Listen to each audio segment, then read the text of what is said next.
बता देते हैं जो कि लखनऊ से सामने आ रही है, जहां पर मुख्यमंत्री योगी आदित्यनाथ ने हिंदी दिवस की प्रदेशवासियों को बधाई दी है। इस वक्त की बड़ी खबर हम आपको बता रहे हैं, जहां पर हिंदी को उन्होंने एकता का आधार भी बताया है।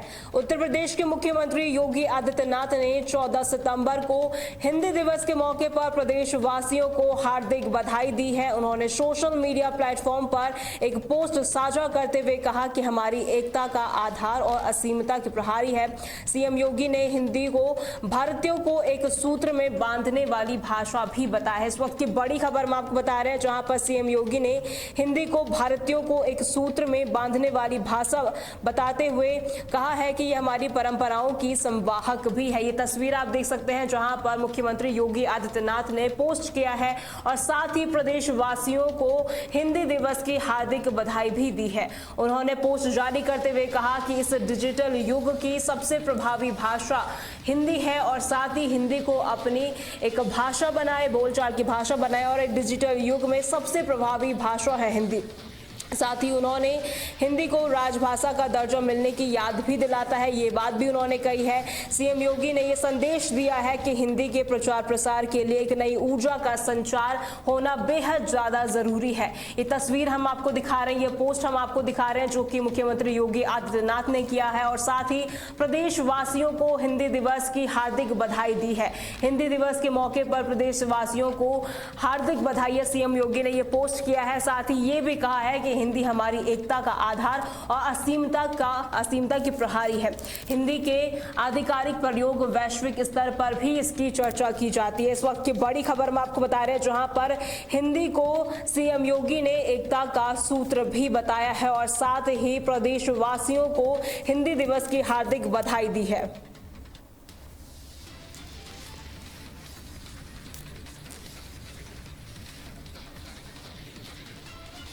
देहरादून की ओर रुख कर लेते हैं, जहां से बड़ी खबर सामने आ रही है। बता दें, वोट चोरी को लेकर कांग्रेस का धरना प्रदर्शन शुरू हो गया है। कांग्रेस ने देशव्यापी अभियान बुलाया है और 5 करोड़ हस्ताक्षर जुटाकर मुख्य चुनाव आयुक्त को एक पत्र भी सौंपने वाले हैं। इस वक्त की बड़ी खबर हम आपको देहरादून से बता रहे हैं, जहां पर कांग्रेस पार्टी ने लोकतांत्रिक प्रक्रिया में कथित वोट चोरी के खिलाफ एक बड़ा राष्ट्रव्यापी अभियान शुरू करने की घोषणा की है।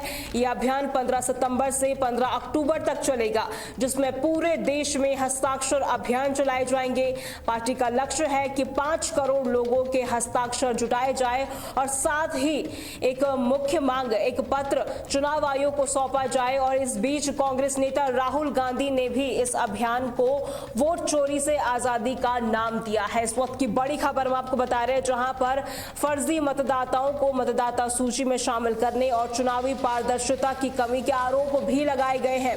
और साथ ही देहरादून में कांग्रेस अध्यक्ष ने कहा है कि यह अभियान जिला, ब्लॉक और मंडल स्तर तक चलेगा और साथ ही इसमें मशाल मार्च और रैलियां भी शामिल की जाएगी, ताकि लोगों को वोट चोरी के खिलाफ जागरूक किया जा सके। विपक्षी दलों ने चुनाव आयोग पर भी सवाल उठाए हैं और कहा है कि बिहार में एसआईआर के दौरान मतदाता सूची में काफी ज्यादा हेरफेर हुआ है, हेरफेर देखने को मिला है। और इसी बीच चुनाव आयोग ने कांग्रेस से सबूत भी मांगे हैं और इस मुद्दे पर एक प्रेस कॉन्फ्रेंस भी की थी। इस वक्त की बड़ी खबर हम आपको बता रहे हैं, जहां पर अभियान में 5 करोड़ लोगों के हस्ताक्षर जुटाए जाएंगे। कांग्रेस का ये एक बड़ा अभियान शुरू होने वाला है। 15 सितंबर से 15 अक्टूबर तक ये अभियान चलेगा, जिसमें कांग्रेस वोट चोरी के खिलाफ एक अभियान चलाने वाली है। इस वक्त की बड़ी खबर हम आपको सीधा उत्तराखंड की राजधानी देहरादून से दे रहे हैं, जहां पर कांग्रेस पूरे देश में हस्ताक्षर अभियान चलाने वाली है।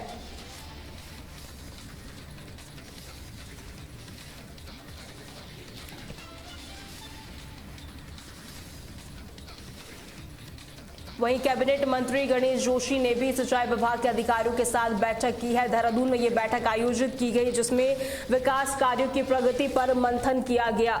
इस वक्त की बड़ी खबर हम आपको बता रहे हैं, जहां पर उत्तराखंड के कैबिनेट मंत्री गणेश जोशी ने सिंचाई विभाग के अधिकारियों के साथ एक महत्वपूर्ण बैठक की है, जिसमें प्रदेश के विकास कार्यों की प्रगति की समीक्षा की गई। बैठक में मंत्री ने अधिकारियों को सख्त निर्देश दिए हैं कि लंबित कार्यों को प्राथमिकता के साथ किया जाए और समयबद्ध तरीके तरीके से किया जाए। गणेश जोशी ने तमाम अधिकारियों के साथ बैठक की है और साथ ही ये भी कहा है कि जो भी काम लंबित है, जिनमें देरी हो रही है, उन्हें जल्द से जल्द कर दिया जाए। हाल ही में उत्तराखंड कैबिनेट ने सिंचाई से जुड़े कई प्रस्तावों को मंजूरी दी है, जिसमें बाढ़ प्रभावित क्षेत्रों में नई परियोजनाएं शामिल है। परियोजनाओं में देरी की वजह क्या है, उसको लेकर भी बैठक की गई है और साथ ही मंत्री ने चेतावनी दी है कि लापरवाही को बर्दाश्त नहीं किया जाएगा। ये बैठक राज्य सरकार की जीरो पेंडिंग वर्क नीति का हिस्सा है, जो मुख्यमंत्री पुष्कर सिंह धामी के नेतृत्व में चल रही है। इस वक्त की बड़ी खबर हम आपको बता रहे हैं, जहां पर इससे सिंचाई कवरेज बढ़ाने और जल संरक्षण के लक्ष्यों को साकार करने में कहीं ना कहीं एक बड़ी मदद मिलने वाली है। कैबिनेट मंत्री गणेश जोशी ने देहरादून में ये बैठक आयोजित की है। सिंचाई विभाग के अधिकारियों के साथ ये बैठक की गई है और साथ ही इस बैठक में जो काम है, जो पेंडिंग पड़े हैं, जो लंबित पड़े हैं, उनको जल्द से जल्द पूरा करने के दिशा निर्देश भी दिए गए हैं और साथ ही कहा है कि अगर काम में लापरवाही पाई गई तो उसे बर्दाश्त नहीं किया जाएगा।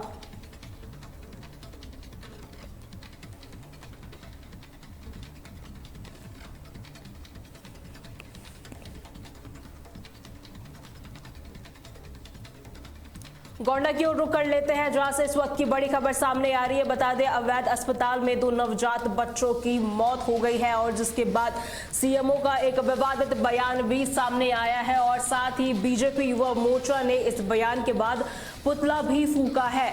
उत्तर प्रदेश के गोंडा जिले से इस वक्त की बड़ी खबर हम आपको बता रहे हैं, जहां पर अवैध नर्सिंग होम के एनआईसीयू में गुरुवार को 2 नवजात शिशुओं की मौत हो गई, जिसके बाद स्वास्थ्य विभाग ने अस्पताल को सील कर दिया। मामला तब और ज्यादा गर्मा गया जब सीएमओ ने एक वीडियो उनका वायरल हुआ और उसमें वो हंसते हुए कहते हुए नजर आई है कि एक बच्चा मर गया तो क्या हुआ। एक विवादित बयान दिया गया है, जिसके बाद लोगों में काफी ज्यादा आक्रोश फैल गया। कई सामाजिक संगठनों ने सीएमओ के बयान की कड़ी निंदा की है और साथ ही पुतला भी दहन किया। ये देखिए तस्वीरें हम आपको दिखा रहे हैं, जो कि गोंडा जिले से है, जहां पर अवैध नर्सिंग होम में 2 नवजातों की मौत हो गई थी और उसके बाद जो सीएमओ है उन्होंने एक विवादित बयान दिया था, जिसके बाद बीजेपी युवा मोर्चा ने पुतला फूंका है और साथ ही आक्रोश भी जताया है। ये बड़ी खबर हम आपको बता रहे हैं, जहां पर कई सामाजिक संगठनों ने सीएमओ के बयान की कड़ी निंदा की और उन्हें तत्काल हटाने की मांग भी की है।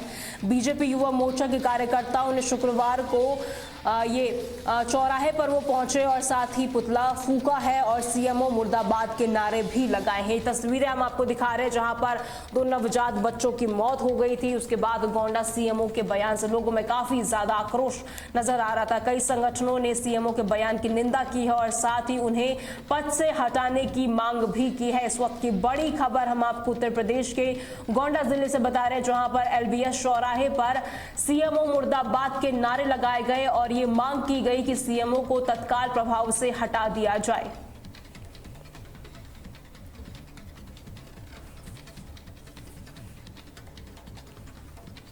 ब्रेकिंग न्यूज में फिलहाल के लिए इतना ही। खबरों के लिए बने रहें तहलका डिजिटल के साथ।